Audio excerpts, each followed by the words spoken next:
when the world has got you down. And Alzheimer's sucks. It's an equal opportunity disease that chips away at everything we hold dear. And to date, there's no cure. So until there is, we continue to fight with the most powerful tool in our arsenal, love.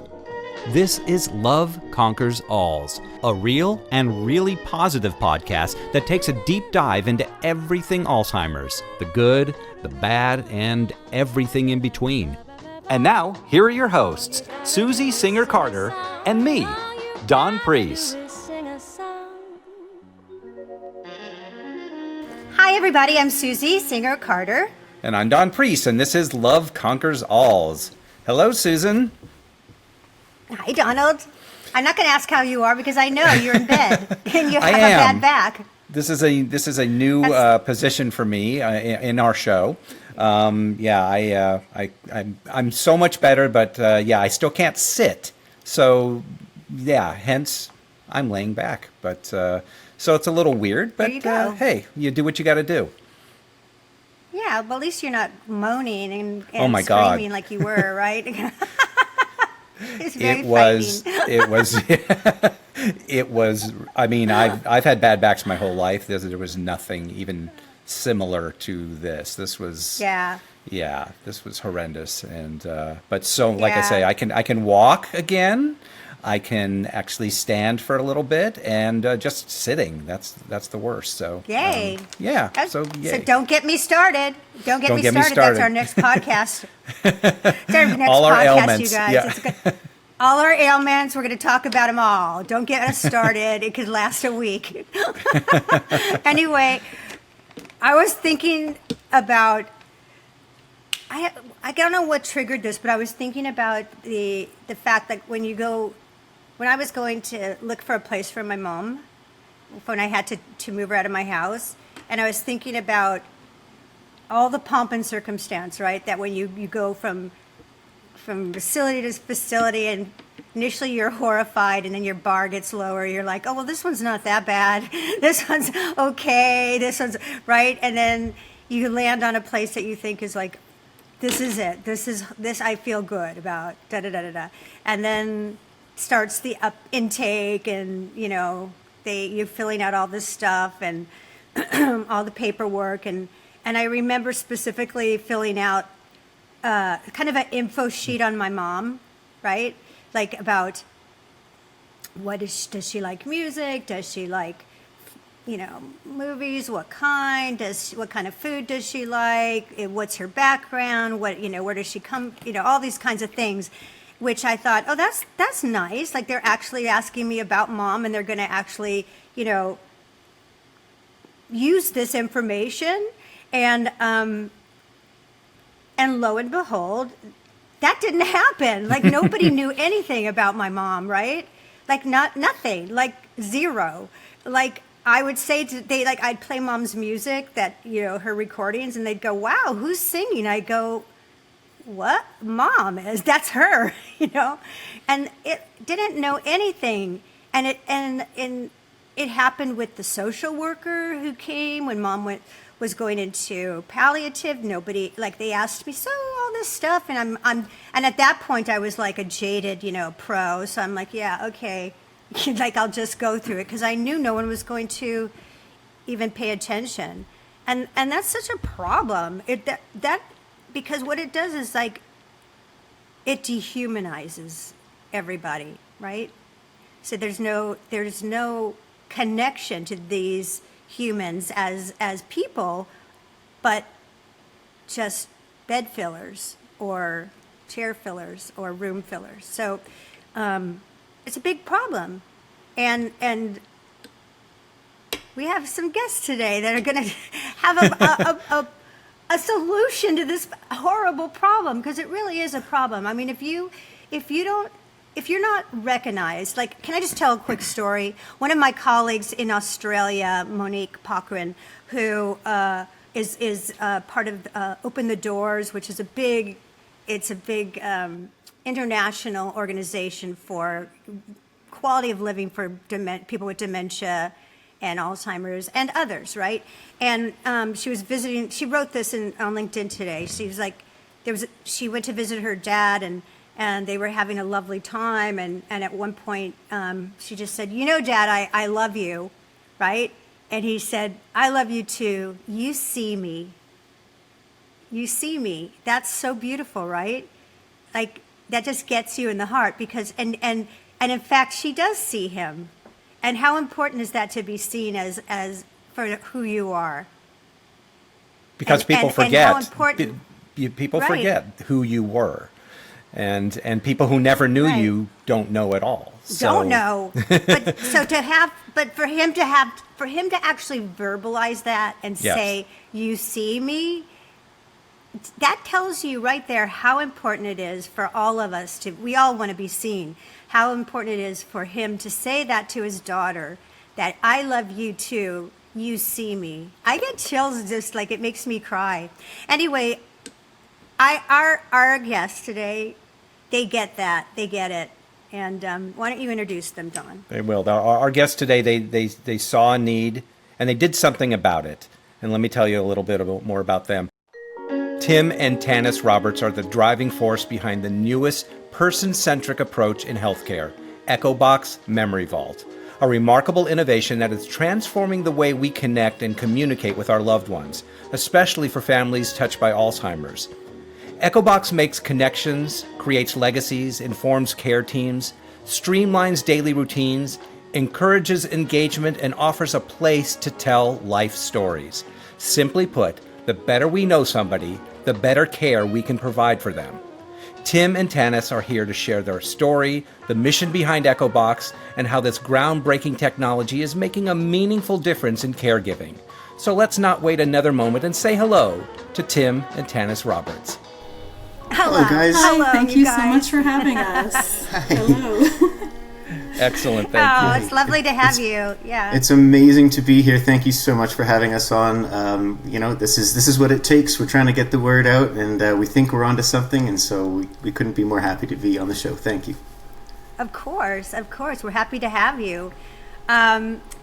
It's funny. I was reading some of the information that you sent us, right? And you said this idea started with a doodle.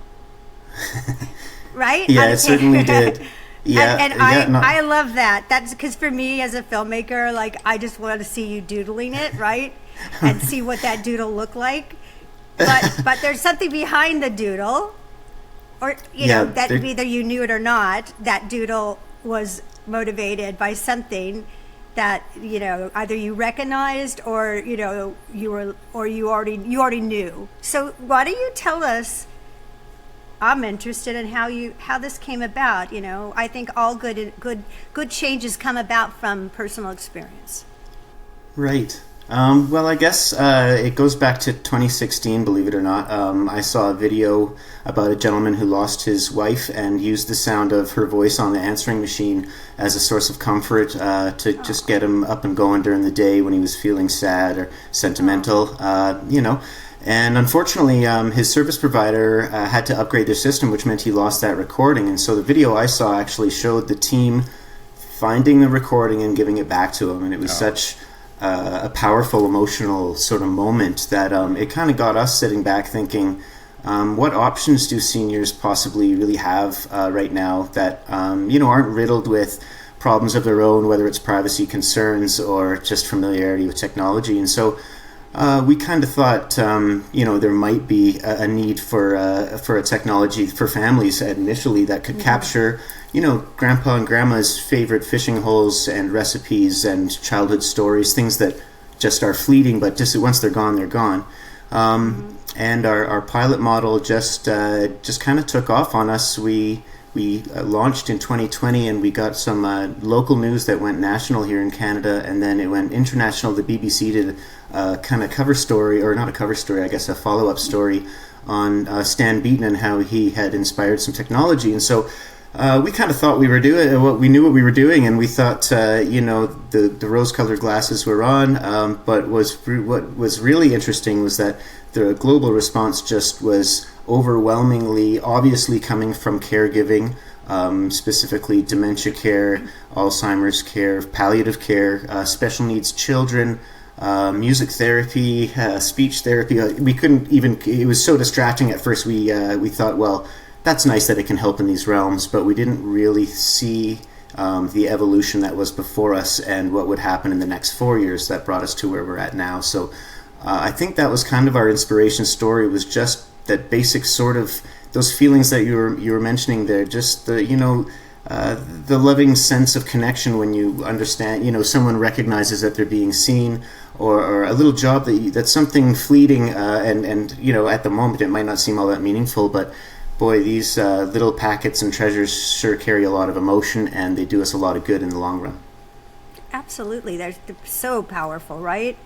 I mean, I remember making a book for my mom.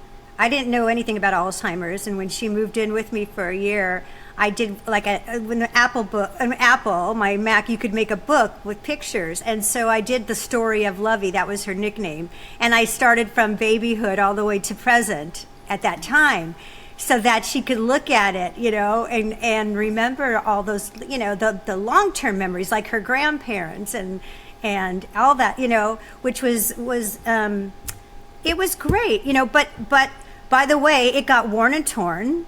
It got, from overuse, because it was about 8 years before. She passed in 2 years ago, but it was like 8 years before that. So it's also difficult once they're not living with you to get other people to take the time to really know the person that they're working with. And so how does the EchoBox help the caregivers? Sure, do you want me to take this one? Yeah, sure. Well, I guess at a family level, EchoBox, it can work as more like a legacy piece, right? Collecting all of the favorite stories, recipes, anything that they love about life. And then when you move into more care teams, it can work as a way to familiarize yourself with the individual, and you can use it kind of as a helpful tool, like if they're having a bad day, well, we've got the music section, so you can tick on that and then play their favorite song, or you can learn about what their favorite meal is. We're discovering more. The more we talk to caregivers, the more they kind of inform us on what it can do. They're saying that it can maintain and tease out the cognitive function of people that are sort of declining in their verbal, what they want to express. Once people have kind of gone through their Alzheimer's or dementia journey and they're no longer expressing what they love, if they had an EchoBox that listed off their favorite songs and colors and scents, then it goes a long way to make sure that we're maintaining the quality of life. And for the caregivers, we've heard that there's a rotating door. There's a lot of caregivers that switch facilities, and there's a lot for them to do and to try to take on all at once. And once again, they're telling us that, boy, if we had a little EchoBox, it would be like a cheat sheet for everyone to genuinely not just kind of read that they like music, but what music they like, from what genre they like. They'll have a link to actually play that music. So, it really, in one, we heard a wonderful story from someone. We couldn't help it. We put it right onto our website, actually. It was a senior care specialist.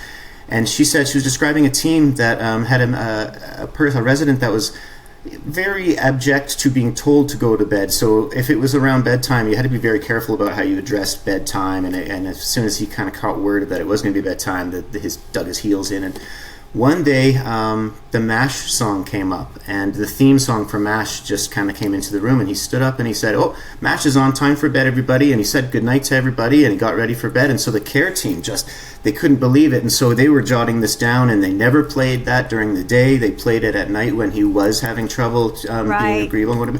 So that's just one example. But if we kind of expand that general idea to cover all of the senses and all of the little things that we love about life that makes us tick, then I can't imagine me picturing my mom or my dad on the other side of the country not appreciating the fact that his care team has all these little things that he loves about life, whether he can express them or not. That's beautiful. It makes, when you were talking, it made me think about, when we go and when you watch a doctor go onto the computer screen and looking at your records, right? And it should be in the records. It should be like, part of EchoBox should be like, oh, okay, and then it's this. Okay, I see you like this, and I see you like that. Oh, you come from Cleveland. I have family there. Whatever. I mean, because that is part of care. It's not just medical, right? So it is that part of a whole person. A more important part of care, if one could say, in that medical is to keep you living, but you're not, if there's no life, Alive. what are we living for if we don't have those things we can enjoy and share? Absolutely. We've been told that we are, and it raises the hair on my arms, but people tell us that, you're going to fill the gap. This is a person-centric approach to care. You're going to elevate quality of life, and you're going to enrich lives. And, we thought we were just kind of creating a digital legacy. A digital legacy, like a a photo album with words and a recording or two. Right. We didn't realize this application could be used as a tool, not like you're saying in the medical sense, but in all of these person-centric ways that really make us tick. We're just really surprised and fortunate, I think, that there's room for a technology to... We've been told that there's a gap big enough in the market that there's a market in the gap, and we're just the first ones in. And so we're kind of, we're kind of... That's nice, but we're coming from a place where we didn't see this coming. We don't have a healthcare background. We aren't business tycoons by any sense, and we are not tech savvy. We're not tech savvy. So we're in the deep end 3 times over. But it's just the virtue of the idea itself keeps us just hanging on to the coattails, and so here we are. Yeah. So where does the technology sit? Where does it, meaning that you're at a facility, you're 3,000 miles away, your father's at a facility. Is it something physical? Is it on a phone? Is it on a tablet? And how do you get if the facility doesn't have that tablet? What do you do? How does it work technically? Right. Well, one of the great things we discovered is that there's technologies out there kind of like us, not doing the exact same thing, but you have to buy their devices, you have to buy their tablets, their screens, all of their their gadgets. Proprietary. And we thought, boy, we just snuck in the back door and we made an application. You can find us online. You go straight to echobox.ca. You can read all about us, and then you can join for free, so you can check us out before you make any decisions.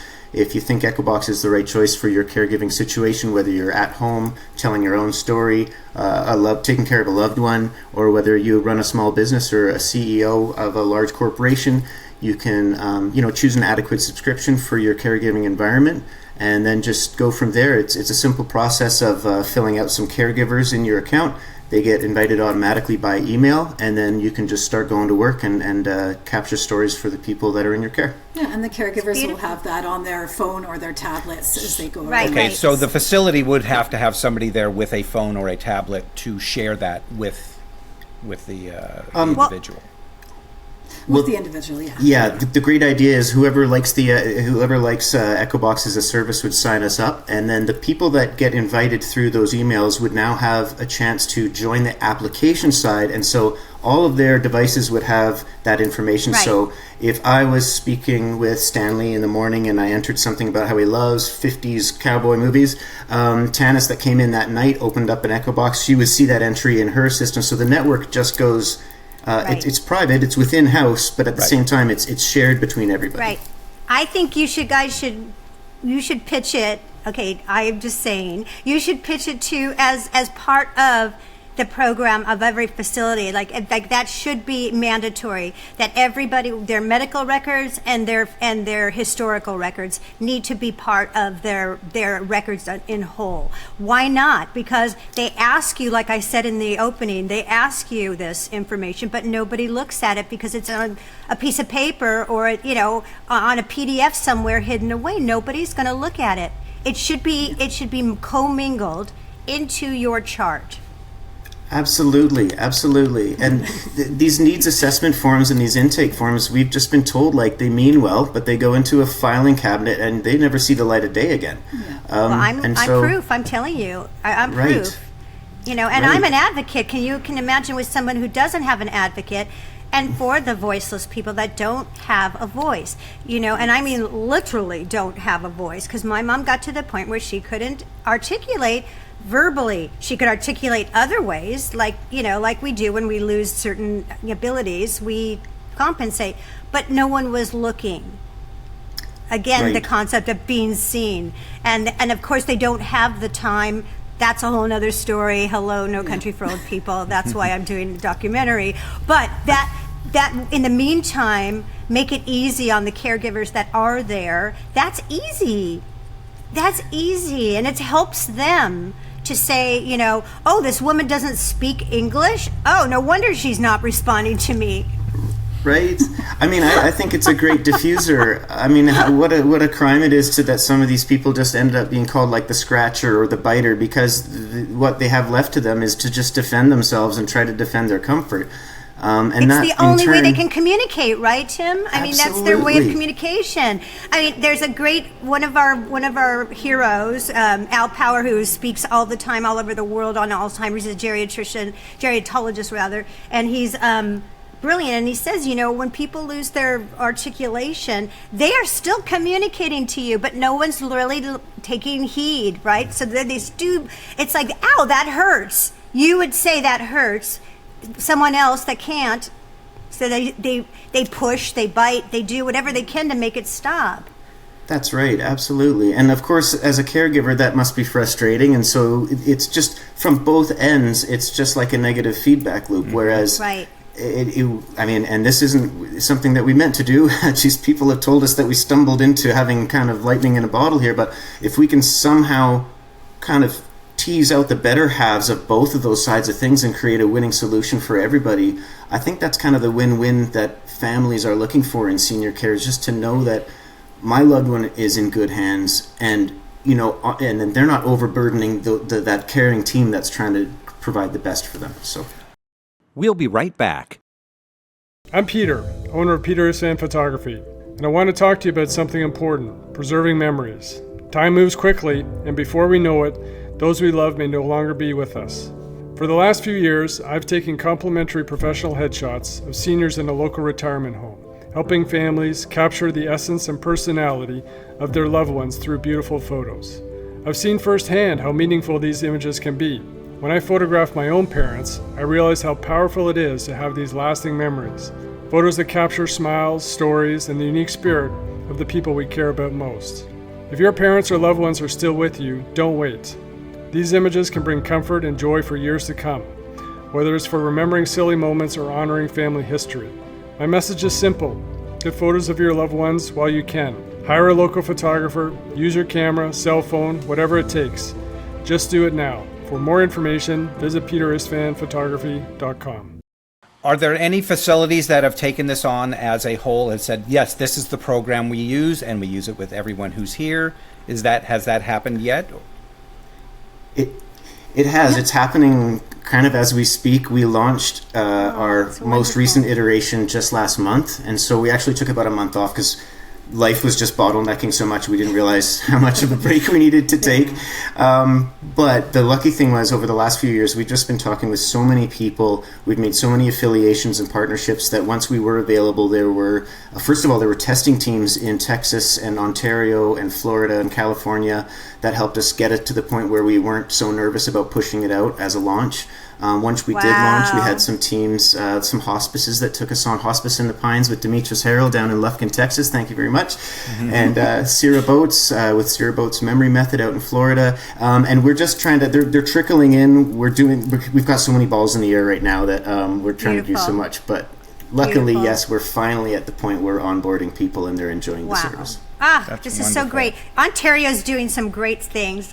You guys in Ontario are the bomb. I just interviewed another young guy. He's 35, Daniel Clark, who is also doing some incredible things in this space. Not in any way what you're doing, but just helping decipher how to choose a place in a real way. Facilities without the pay for play kind of situation that goes on.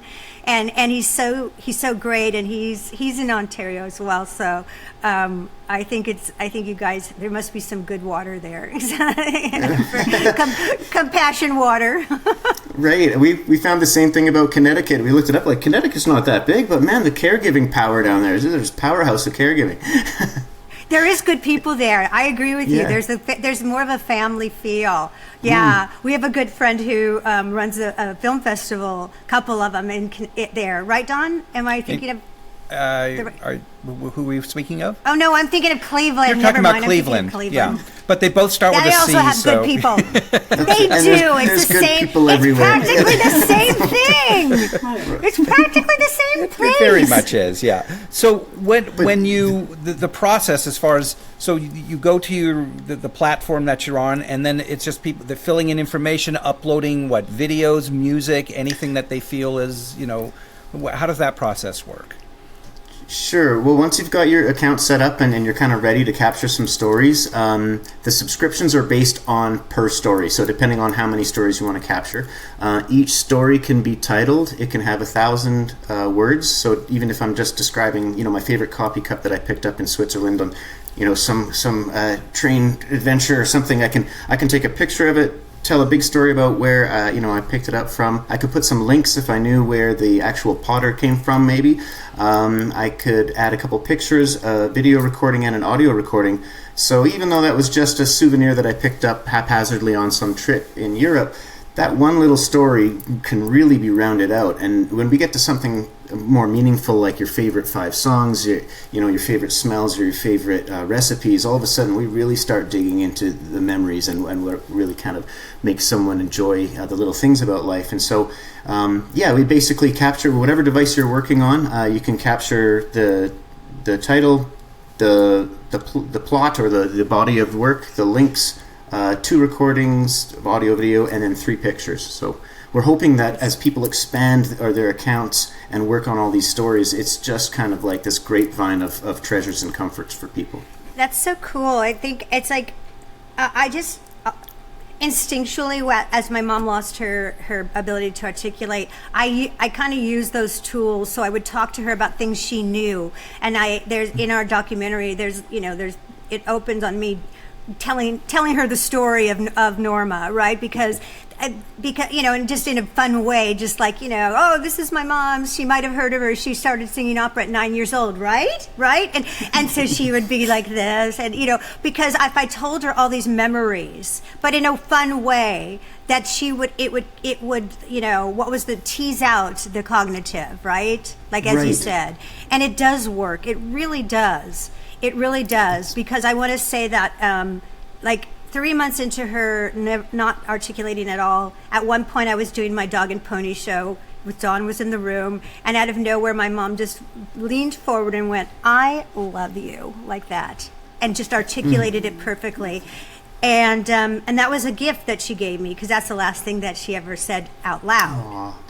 Wow. But that was, I gave her the chance. I didn't, I gave her the safety and her feeling safe by, even if she didn't remember I was her daughter, although I reminded her every time I walked in, like, "Hi, it's me, your daughter, I'm here, da da da da da da," because I learned that's a good tool. Don't make them try to figure out who you are. Tell them who you are. Sure. Yeah. And it's been so humbling learning these exact things from all the caregivers that have helped us out. Like we said, we would not be here if it wasn't for the time that caregivers offered us, and the advice and the experiences like you just described there. We're kind of like babes in the woods, and we didn't think we'd be here. So to have people help us put it into focus makes a lot. It means a lot to us. It's incredible, because you really didn't have any experience as caregivers yet, right? Not yet. No, very it's limited. It's just interesting that you came in, and did you? Did you have experience as app creators, or do you have you're not techies at all? Our family and friends were genuinely and rightfully concerned for us when they heard that we were trying to develop an app. They were. And then as it evolved and it became more of like, we're trying to tell them, oh, now it's a person-centric, non-pharmaceutical senior healthcare tool. They're just like, where are you guys now? And so, we try to keep them up to speed, but it's been bewildering for all of us. Yeah. What a great origin story, you guys. You guys are, you are married, right? Yeah. You're married. Yeah. Okay. It's either that or brother and sister, and I'm going with married, yeah. I'm going with married, yeah. So, and you haven't really, so does all this sort of freak you out because you haven't been in the caregiving arena? How do you feel about that? Because it is daunting, right? Yeah, it's actually been kind of a beautiful journey, to tell you the truth. And terrifying. Yeah, terrifying. We're just, to be honest, it kind of started driving itself. At one point, we were calling it Herbie the Love Bug, because especially once we started talking to people in the health community, because it was just, they would get so excited about it and tell us what they thought it was and then recommend us to somebody else. So then we would talk to them, and it was just, it kept going and going, and we just kind of let go, and we followed it where it went, and we're just so grateful to be here, quite what honestly. Orange, I love your story. It's so awesome. It's just like you were chosen to do this somehow. Well, you know what I mean. So. It's been a roller coaster, really. There's been ups and downs that we just didn't know the depth and scope of until we kind of got into it. At the end of 2021, all things seemed to be working out for us. We had an international story and had gotten all the attention from all the caregivers in the world, but our development team had started to slide. They lost a couple tech leads. Our project was changing, trying to pivot with the response that we got, and they ended up not being able to support us anymore. And then Tannis' father passed away, and he was the kind of driving force. He saw what EchoBox could be. And so I think early in 2022, we were pretty much dry docked, and we didn't expect, we kind of thought it was over. But there was just enough of a response from caregivers around the world, and we had been in touch with a second development company, enough that we kind of threw this one fishing line out there and tried to get a $100,000 grant from the government, and we got it. And we couldn't believe it. It was just, 1 in a million. And so it suddenly got back on track, and now it's changed our lives. It's like a calling, pretty much. Yeah.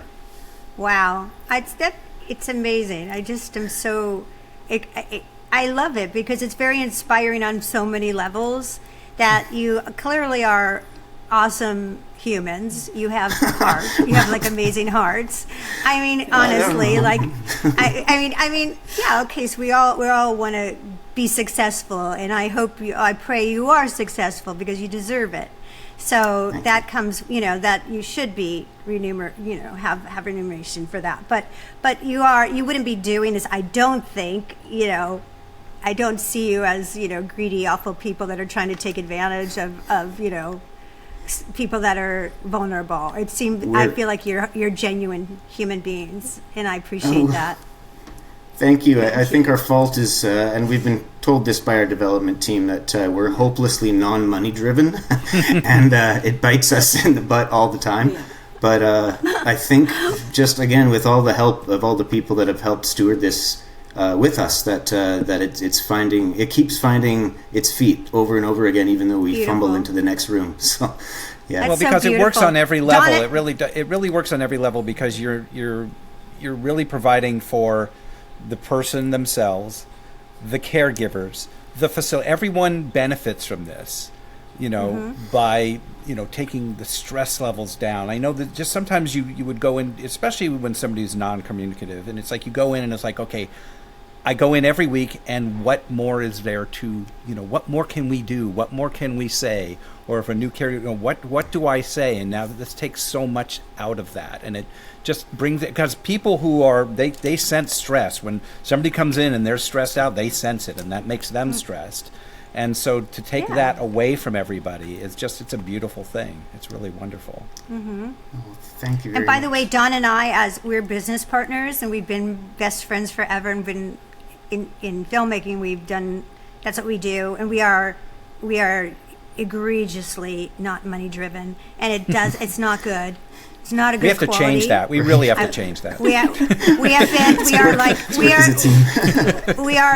Honestly, and on all levels, like I should be so much more successful than we should be I am, rolling in it. Totally. I mean, honestly, like, but yeah. So I'm going to say to you, learn from our mistakes, which were art. It's for art. We'll do it for free. No, not anymore. It's okay to make some money. It's fine. It's okay to make some money. It's important.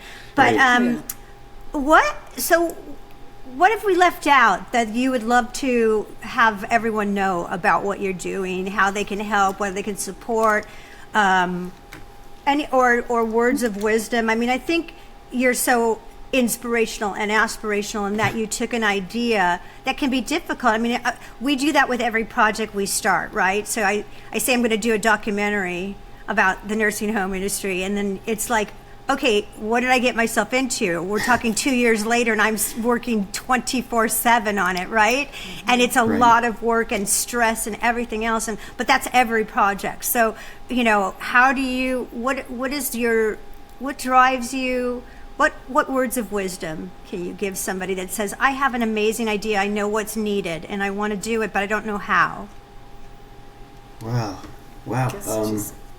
Keep with it. Yeah, we were in Florida, and Joshua Gervais, that was with Sarah Boats, asked us, what has this journey taught you? What have you learned from this? And somehow I just said, without even thinking about it, how to take a punch, because you can only go so far. I mean, you get some good news, and then it seems like you get stonewalled, and you just have to kind of keep the faith and keep a good track of what your idea is and what you're trying to do. Don't be afraid to ask for help. I think that's one of our worst things is that don't say no. Yeah, don't say no to anything. Throw spaghetti at wall. Throw Italian markets at walls to see what sticks, not just spaghetti. I mean, that's just worked for us. I mean, we've been the beneficiary of thousands of helping hands. So I mean, I don't know how to answer that question truthfully, just from without being in a position. No, you did. You just did. From that, but yeah. You just answered it. No, that makes it takes 1,000 villages. It doesn't take one village. It takes 1,000 villages for something super important to get done, right? And especially when you're just, you're learning how to run as you go, right? You're just doing it, and you're going with your instinct. And everything that's driving you, whatever it is, and so you have to believe in your initial idea and what you thought, why you even started it, right? I mean, it doesn't mean that you can't be collaborative and learn from other people, but you have to. There's a certain amount of trust you have to have in yourself and in what you're capable of doing, and I don't think there's two other people to lead this project better than you two because of who you are. I don't know you that well, but just I have good instincts on people, and you are so super cool and so super heart driven, and can't imagine anyone not cheerleading for you. Well, thank you. That means a lot, and yeah, I guess we're just hoping that this kind of resonates with some members of your audience, and the word spreads, and that it finds a purpose among them, and the dominoes keep falling. If anyone's out there wanting to get a hold of us, we don't bite. Feel free to get a hold of us. I guess that's what we're looking for right now, is just to spread the word and for people to see the promise in the service. Well, that we can help you. We'll do the best we can. All your information will be on the show notes, and they'll know how to find you guys and to support and to get, and to benefit from your technology and your idea, and to spread the word. Just spread the word. If you like it, then spread it, because that's how things, get out there and how they grow. And these are the things that are important. These are the important things that we need to put our attention on and really help lift you guys, put some wind under your sails. So, because I know you're tired, I get it. Do we look tired? No, you don't look tired. It's showing. No. We are. It's true. No. You don't look it at all. I'm just saying, I know how hard it is. It's a lot of responsibility. Right. You're pushing that rock up the hill. I get it. Right. Yeah. I get it. Absolutely. Yeah, it is a lot of work. Even when we try to take some time off, like it's like a goldfish in a little fish bowl. It only takes 10 seconds, and I'm working on something else, and I'm like, I thought I was going to watch the ball game, but I guess not.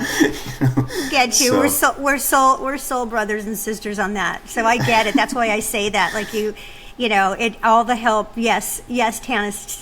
Don't say no ever. Like, take all the help you can get. Right. And Tannis herself has been a massive help. She was in the library system for 20 years until EchoBox finally had to pull her out of it, because I was like, Dan, I can't. My water table is so full. I kind of lost the. for a while. Oh, well, that's great. You guys are a great team. I know I speak for Dawn and I that we are just really proud of you and can't wait for this to be, fully embraced in every facility and every caregiver. It's just like part of it, it's like and then this is the EchoBox part, and you feel that, it just becomes, part of it. So thank you for sharing your story with us. I really, really am excited for you and sending you blessings and prayers that everything goes, as well as it can.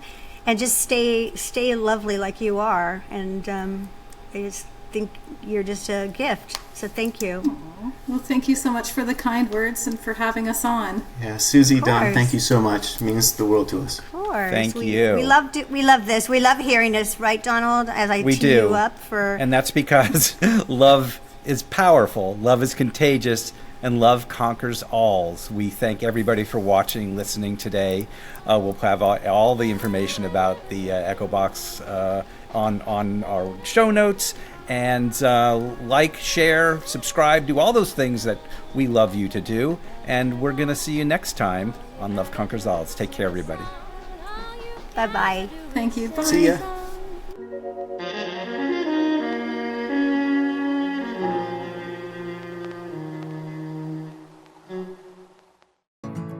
I'm Angela Fairhurst, founder of Jerry Gadgets, a revolutionary solution for dementia care.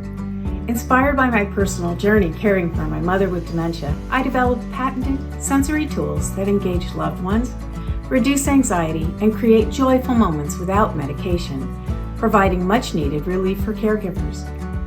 Jerry Gadgets currently come in 3 silicone buckets with activities like flower arranging, shape sorting, and tactile fidgets, with more in development. Each Jerry Gadget is designed to stimulate the senses, fostering connection and communication, even at advanced stages of cognitive decline. Non-toxic, built to last, and dishwasher safe, Jerry Gadgets transform caregiving by promoting engagement, improving quality of life, and offering caregivers a respite from constant supervision. Discover how our innovative products can bring joy and meaningful interaction to your loved ones with dementia while easing the caregiver's burden. Visit jerrygadgets.com to learn more and start making every moment count. For a limited time, you can get 20% off your next order of Jerry Gadgets by going to www.ssww.com Jerry Gadgets for Dementia.